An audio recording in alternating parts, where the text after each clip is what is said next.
Tuned in to News and Views, and this is our hashtag Gaza Focus feature where we center the voices of Palestinians living through Israel's war on Gaza, people that are experiencing in real time a genocide of their people, humanity's darkest hour that is being live streamed from all across the globe. And we're going to be having someone that's very, very interesting, a friend of the station. The last time we spoke to him, this Abubaker Abed, he was still inside Gaza. He was in Deir el-Balah the last time we had him on air, and he was essentially reporting under bombardment. It was the beginning stages of Israel's blockade on aid, and even then, the situation was dire. Families were starving. Hospitals were collapsing and journalists were being killed. And today, Abubakar joins us from Ireland. He's one of the few who managed to leave Gaza, carrying with him, I think, was very, very important. The weight of what and who he left behind. And we're going to be speaking to him now about, the latest regarding this genocide, the heartbreak of displacement, surviving and living through a genocide, and just continuing to tell Gaza's story, but this time around from afar. And he's joining us via a virtual platform. Abubakar, Assalamu alaikum. Good morning. Great to be speaking to you, but from Ireland this time around, not from Deir al-Balah. Yeah, thank you so much. It's my pleasure to be here again. And yeah, it's Ireland. It's another place. I never expected that I would be talking to you from this place, but yeah, here we Yeah. are. Yeah, no, here we are. I think that's the reality that we presented with. And I want you, maybe if we can kickstart the conversation from that point, if you can quickly just take us back to the moment the decision was made for you to leave Gaza. What was going through your mind at the time? Um, I know this might sound like a silly question, but what informed the decision to leave? Because for a lot of Palestinians that I've interacted with, that I've spoken with, leaving is never an easy choice. It's never the first thing that they think about, even given the circumstances that they're facing. Yeah, I think what was going through my mind is first, will I ever return again? Because now we're seeing the systematic ethnic cleansing of Palestinians inside the Gaza Strip. And a lot of people, of those who were forced to leave Gaza, are aware of the fact that they may not return again. And that's a very haunting question for and excuse me, and that's a very haunting question for me. And I always ask myself, like, I really want to get back again to Gaza because it's my homeland. It's where I was born. It's where I lived my whole life, despite the horrors that I was subjected to. But on that day when I left Gaza, I think about all the things around me. That will I see them again? Will I see my family again? Will I embrace my mother again? Will I embrace my father again? So these questions, for me, were the most critical ones that I really wanted to answer. And I left knowing and realizing that I may never, or that I might never come back again here. So it's a very agonizing and antagonizing decision. It's not an easy decision to make because it was really like, you're going to separate your heart from, or to separate your body from your heart. And that's what is happening right now. I feel like I have two parts of myself. My heart is still in Gaza, but my body, I'm just physically here, but emotionally, I'm still in Gaza and thinking about my family. So, this kind of decision, because I didn't leave because of thinking of my safety, but honestly, I was thinking about my family because I was intimidated and smeared by the Israelis on social media many times, and probably also that. And for me, I felt that I was going to be hit by and assassinated by the Israeli war genocide machine, and I didn't want to harm my family. I didn't want to harm people around me. And that's why I was forced or compelled to make or to take this decision. And here I am in Ireland. I'm trying to do something, but the genocide, most importantly, the genocide is still ongoing, which is horrifically heartbreaking. And we're seeing the deliberate starvation of an entire population and the continued killings and dehumanization of all people in Gaza, specifically children. The signs of malnutrition when I was in Gaza were exceptionally high. Now you can't really imagine how things are going for Palestinians, as they are deprived of everything. They're deprived of basic necessities. They're deprived of their life, their own life. They haven't lived for as they haven't had a single moment of life for the past 610 days, and plus that, more than that even. And the ceasefire, the fragile, very fragile ceasefire, was some sort of a respite for them, but then it was shattered by the Israeli regime. So all those things that we're thinking about are making things very difficult, not only for me, but also for my family who are still trapped in Gaza, and for everyone who's still stuck in the territory. So it's a very, very difficult decision to leave Gaza knowing that you may not return again. Mm, And I follow you very avidly on X, and I follow some of the stories and the interviews that you make. And there's one thing that you mentioned in one of the interviews that you had, where you mentioned that even your own mother felt your presence endangered the family.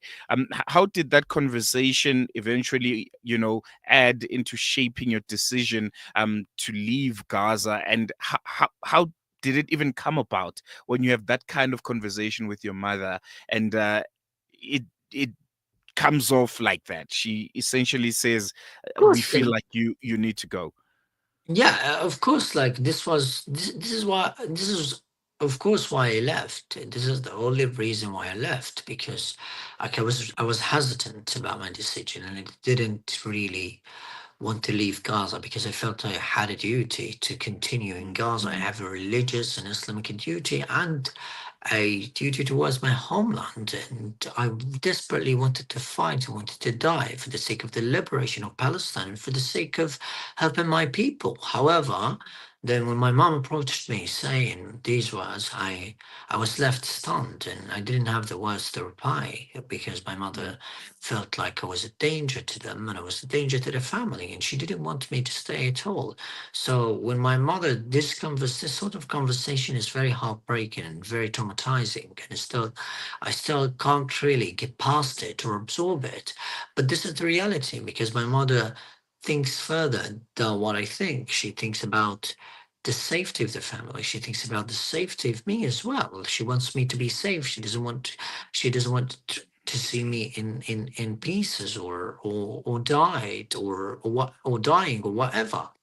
So that's why she told me this, and I understand that. But it's still a very unbearable feeling to hear your mother directing these words at you.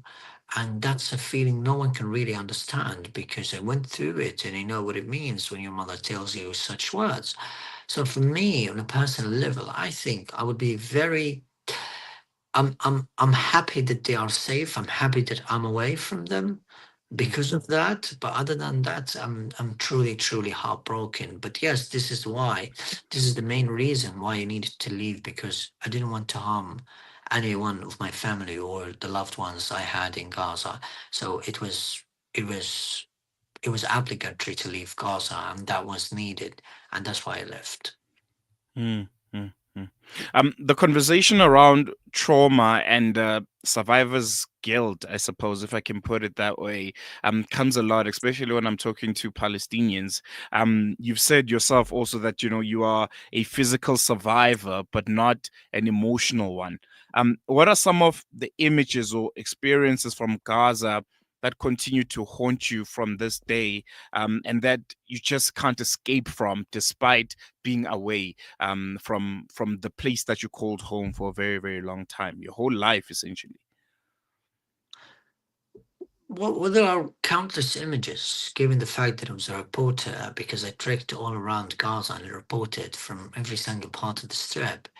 There are loads and loads and hundreds of messages, hundreds of messages from people, and from of images and of videos that I took myself while trekked around Gaza.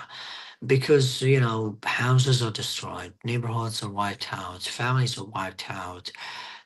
The scenes of shattered bodies, and the scenes of the scenes of dismembered and disfigured children's bodies and burned, and those children one time during the genocide they were burned alive and they were incinerated. Those scenes they still haunt me all time, and I can't believe that I'm still in Ireland without the sound of the buzzing of the drones. I feel like there's something wrong. I'm not used to staying in calm or uh to even just like think that I'm safe here, because like Mm, even here in Ireland, when I hear an airplane, a civilian airplane, I feel traumatized because I feel that it's going to bomb somewhere nearby.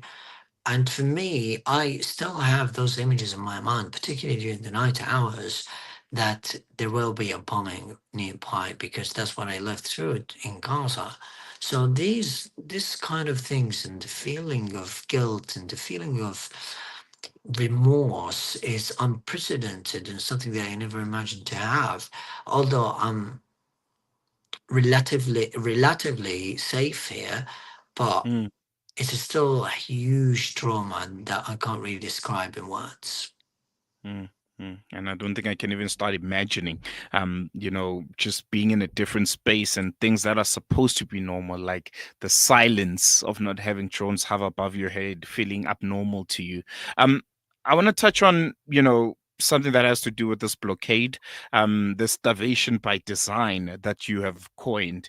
Now that you have access to those basic necessities, food, clean water, medicine, things that should be basic rights for every human being. How are you processing that disparity? Knowing, some of your family, some of your friends remain in Gaza, looking from the outside and watching on the telly like everyone else and witnessing that. How are you processing that disparity between having and not having at that scale?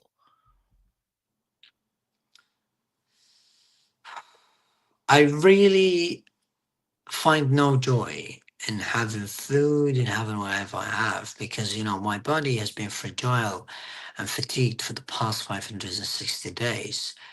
In addition to that, you cannot really tell me to enjoy something when I was starved, deliberately starved in Gaza, and I didn't have, as you just mentioned, they didn't have the simplest of human rights, or the basic rights, or the basic necessities.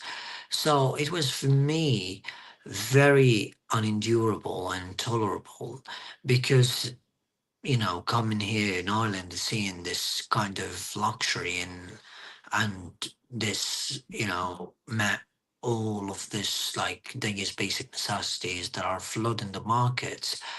I really cannot believe that my people in Gaza are still deprived of all of this. I really can't still process that. And I feel like there is something absolutely wrong here and in Gaza, like how people are still enjoying this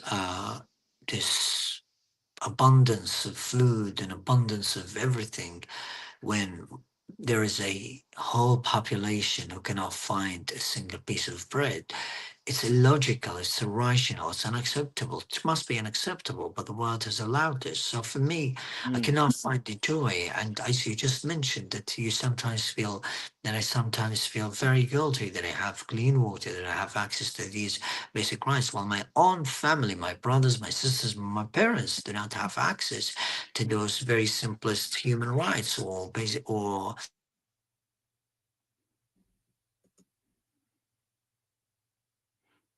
All right.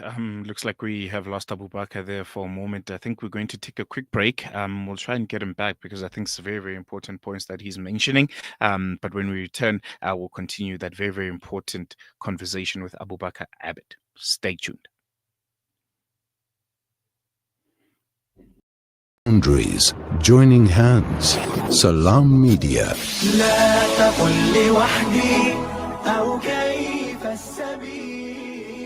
Humanity sets the agenda.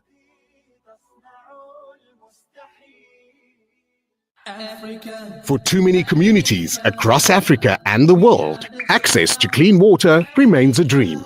At Africa Muslims Agency, we dig deep, reaching into the heart of the earth to fill the cups of those in need. Sponsor a water well for 16,500 Rand, or a borehole in Afghanistan for 55,000 Rand, or Africa for 65,000 Rand, or any amount. With water comes food, health, education, and growth. An ongoing reward with Africa Muslims Agency. Shimmer, sparkle, captivate. Nothing less than a masterpiece. Droplets of gold inspires precious design. Platinum bursts with intricate freshness, and every pure diamond becomes more than just a girl's best friend. Voda Gold Gem Jewelers, where timeless dreams become a reality. Come to us. We tailor-make designer gold, platinum, and diamond jewelry. Trade in or remodel your old gold. Clad yourself with classy name-branded watches. We offer insurance valuation and freezer card calculation. Visit us at 534 Ridge Road, Overport, or call 031 208 9142. Voda Gold Gem Jewelers, manufacturers of fine gold and diamond jewelry. Listen to something fresh.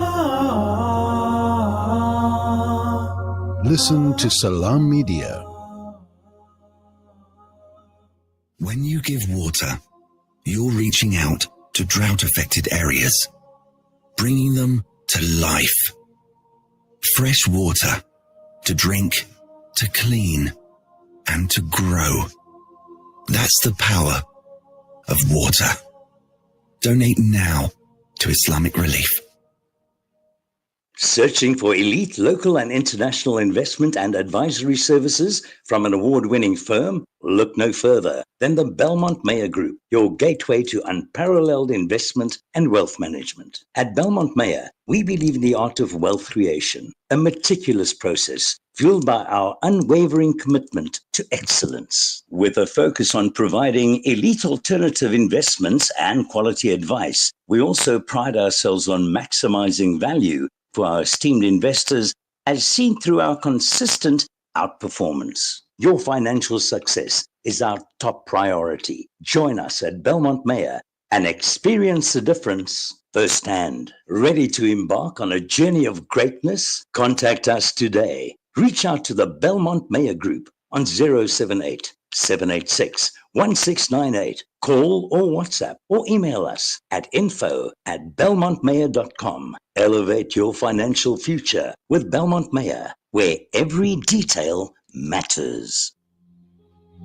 The chaos and destruction in the Gaza Strip is beyond comprehension. Virtually everyone is displaced, hungry, and in urgent need of life-saving humanitarian support. The Al-Imdad Foundation has been working tirelessly to address the health, nutrition, and water needs of the population. Our hospital, water deliveries, and hot meal programs are made possible with your support. Your donation, big or small, is a lifeline for those in dire need. Help Gaza survive. Donate online at alimdad.com or call 0861 786 243 for more information. Breaking stereotypes, moving boundaries, joining hands. Salam Media.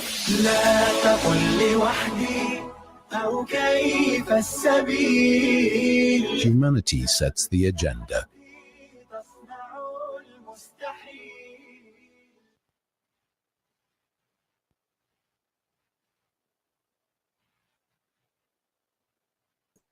Welcome back. You're still tuned in to News and Views right here on Salam Media with myself, Salam Makude. Still our Gaza in Focus feature, and we're still having a conversation with Abubaker Abed. I know he has to run, but I think the most it was cut off. I'm sorry. Yeah, no worries at all. Before you were cut off, I wanted to move on to, I think, a very, very important aspect and part of this genocide. There's been more than 300 journalists that have been killed in Gaza, including your colleague, someone that was close to you, Hassan Islahi. Just give us some more, some insight on what did Hassan mean to you personally and professionally, and what should we make about this deliberate attack on the ears and eyes of Gaza, which is the press, which is the journalists that are working in Gaza at this current moment? Hassan was the epitome of kindness, of professionalism, of journalism, and of everything. I was learning from him, to be honest, not only on a professional level, but also on a personal level, because he was too kind to people. He was very kind to people, very warm and very, very welcoming. I'm sorry. And Hassan never was always focused on helping people more than just doing some sort of journalism. So although he was always engaging with journalism or with his journalism, he was always tied up with it because he was constantly and he was a truly indefatigable reporter.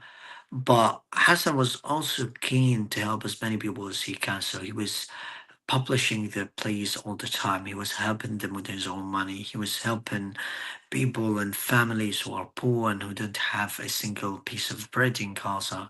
He was living, his house was destroyed. He sacrificed his house. He sacrificed many of his family members before he was even killed. And although there were smear campaigns made against him and death incitements raised and circulating against him, he never stopped, and he continued reporting. He continued covering the truth and exposing the Israeli war crimes despite all the threats. And he felt that he was going to be targeted. And the first time he was, he was injured, he also told the media that he was going to be targeted, even if he was at a hospital.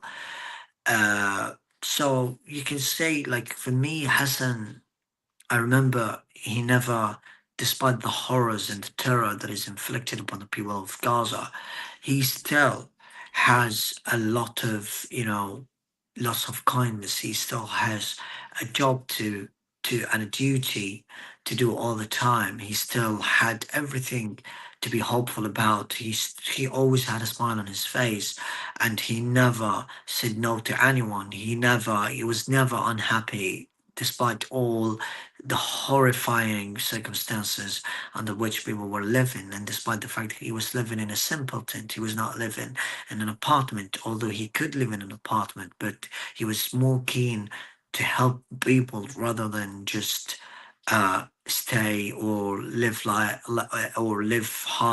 on the hog.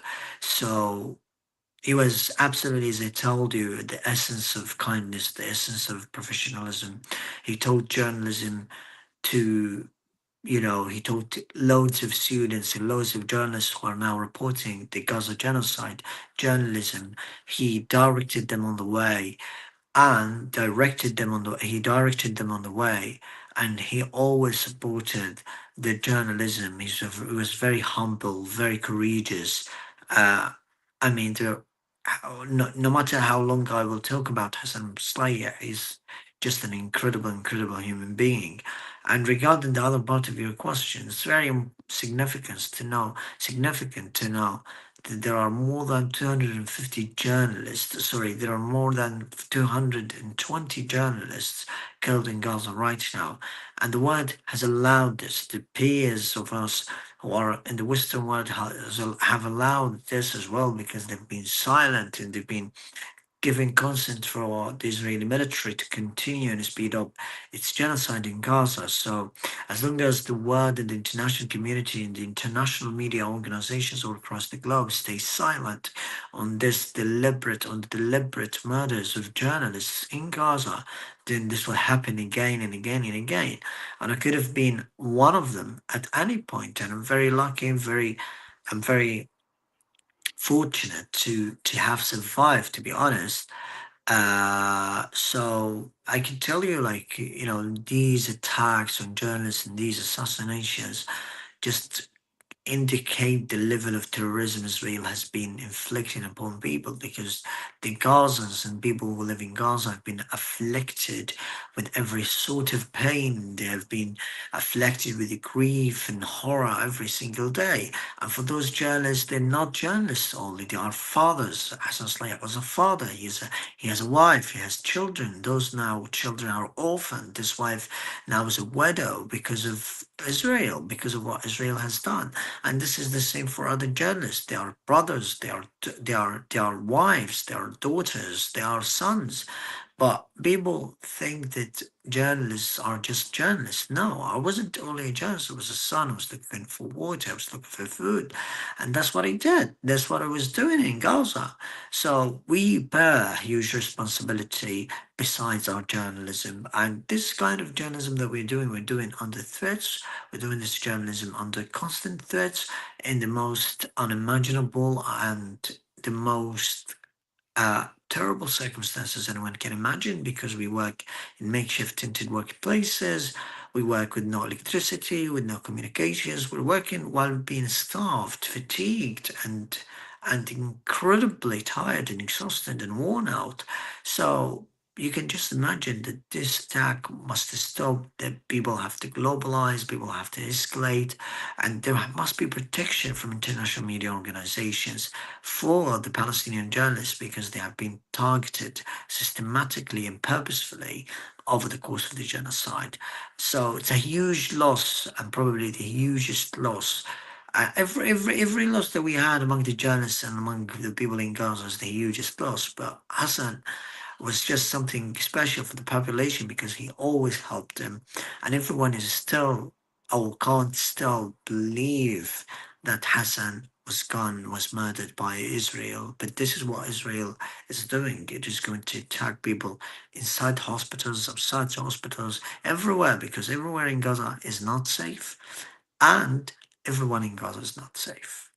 Mm, mm. And you know, when you speak about journalists, I think you make a very, very important point, because for the longest time, people would almost separate the journalists from the true lived realities. You know, when we see you guys behind the mic with your press vest on, we understand the danger that you might not be killed, but I don't think the world fully internalized that when there's a blockade, there's no food, there's no water, you guys and your families are going through the same thing. And I think that's something that should start filtering through, you know, to the whole world, that you know, we get you guys behind the mic, but there's so much suffering that you guys are also going through. Just finally, before I let you go, if the world is listening right now, what do you want to tell them? What do you want the world to know about Gaza that maybe the headlines alone can't truly capture?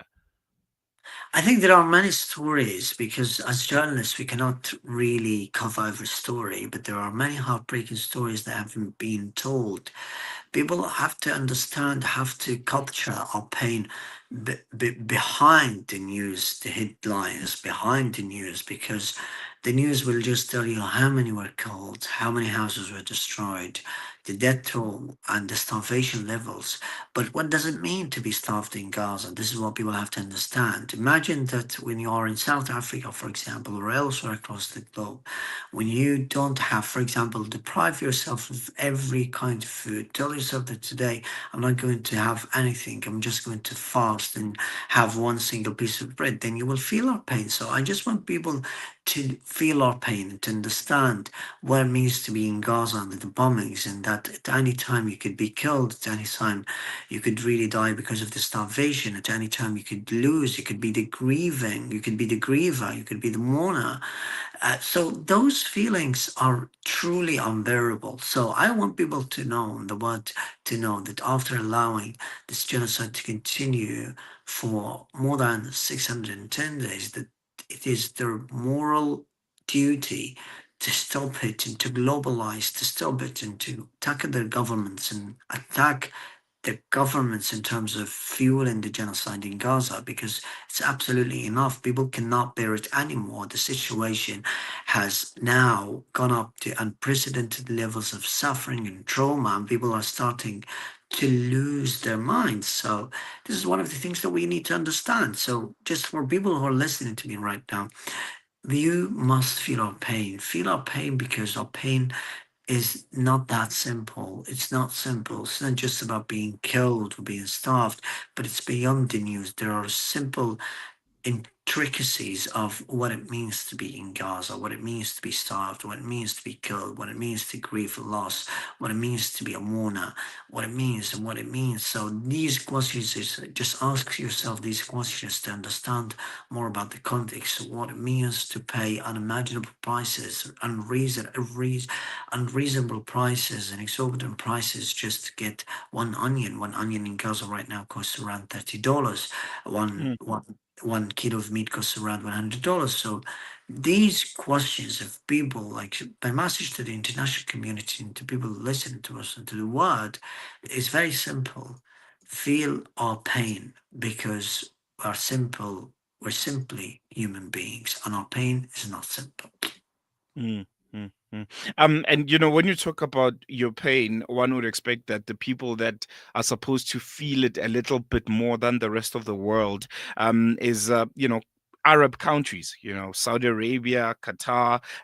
But we see these countries essentially colluding and getting into bed, with the United States of America, with Israel. Is there still a need? Is there still a call, to quote unquote Muslim countries, Arab countries, to fully act, against Israel, to make statements that show intent about their stance on Palestine, or it's a lost cause? Their silence, their inaction in itself tells us more than we need to know. I think for me, as a Palestinian in Gaza, or as a Palestinian who's just fled Gaza recently, I don't believe in the Arab world anymore, and the Muslim world in particular has led down the Gaza Strip has let us down, unfortunately. So I don't think I have hope in them anymore, but I have hope in the young generations and the people of those tyrant countries. And I hope there must be I hope something will happen to stop the ongoing genocide. But I don't know what to say. But of course, like what is happening, what is transpiring right now in Gaza is beyond imagination. And people have been silent, extremely silent, on the mass murder of Palestinians, innocent people, particularly children, have been crushed by the Israeli genocidal machine. But then, what else would you want from this world? All the international laws have been a joke. All the associations or human rights associations have failed the Gazan people. Humanity has failed the people of Gaza, because this shouldn't have spanned for over 610 days. So it's a tragedy. It's beyond tragedy, and that's what I can tell you. Like I believe there will be a change. I'm very hopeful about the future more than the present, because people and the young people now understand that their countries are tyrant, and that their countries have been racist and have been discriminate, or sorry, have been very much like oppressive and subjugating entire marginalized countries around the globe, including Gaza, Lebanon, Sudan. So this level of racism and discrimination is lethal for entire populations when you call out on the erasure of full people or full populations. That's absolutely insane and unacceptable. So I hope something will happen, and I have belief and I have hope. But I think in the Arab world after 600 days, you cannot really now see a Palestinian flag, or you cannot see a protest outside. So all of these things are really hard to imagine. No, definitely. I'm going to let you go. Thank you so much for joining us. I hope to chat to you again in the not so distant future. A little bird is whispering in my ear that you might be coming to South Africa soon. So I want to teach you a South African word. Okay, definitely. Say salagahle sizobonana. No, I'm not gonna say this. Very hard. Okay. Salagahle Salagale, sizobonana. Sibudanana. Means keep well. We'll see you soon. What does that So mean? much, Abubakar. It means keep well. We'll see you soon. Okay, so but English is the spoken language in South Yeah, Africa. English is the first language, but then we have 11 other languages if you factor in sign language also. So we have sign language as another official language, but we have 10 other languages plus sign language plus English, which makes it 12 official languages. Oh God. Okay, I'm gonna explore a lot. We'll teach you. Don't stress. Okay. Cheers, Abubakar. Jazakallah so much. You've been an inspiration, and you have a home in South Africa. Palestinians have a home in South Africa. We hold the struggle of the people of Palestine quite close to our hearts. I think we relate to it more than anyone in the world. And yeah, Thank you so never much. forget that you have a home in South Africa. And make sure that we have the mutual feelings. Definitely, definitely. See you soon. Thank you. Bye bye.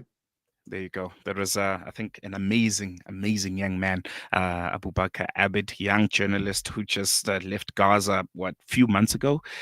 His story, I think, brings into sharp focus the human cost of the blockade, ongoing conflict, from the brink of starvation, essentially, and being under constant threat, and having his mother tell him, you're appearing too much on the TV. You're appearing too much on the news. You have to leave. You're putting all of us in danger. And he made that agonizing, agonizing choice to leave his home, a choice no one should ever have to make.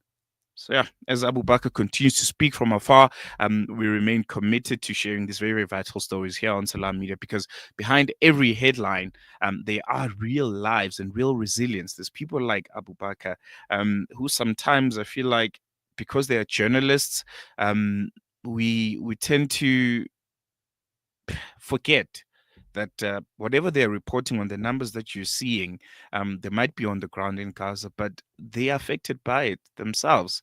When there's a blockade, when there's water not being allowed, there's no medication, there's systematic starvation and erasure of a people because you failed with the gun, Israeli government. The next best thing is to make sure that they starve to death. They're targeting the journalists also. So I think that's one thing to keep in mind when you look at Abubaker. Big smile on his face and island now, that there's a deep-seated trauma, a trauma that will never be erased. A young man who's seen some of the most atrocious, inhumane acts we've ever seen in recent human memory. And these kind of stories need to be told, and will be the platform for those kind of stories to be told. So stay with us on Salam Media as we keep you connected to Gaza and the voices that too often go silenced. And watch the space. There may be more from Abubaker later this year, maybe here in South Africa. Who knows? My name is Salalu Makudera. It's been another great one. Thank you so much for staying with us. Shap, shap.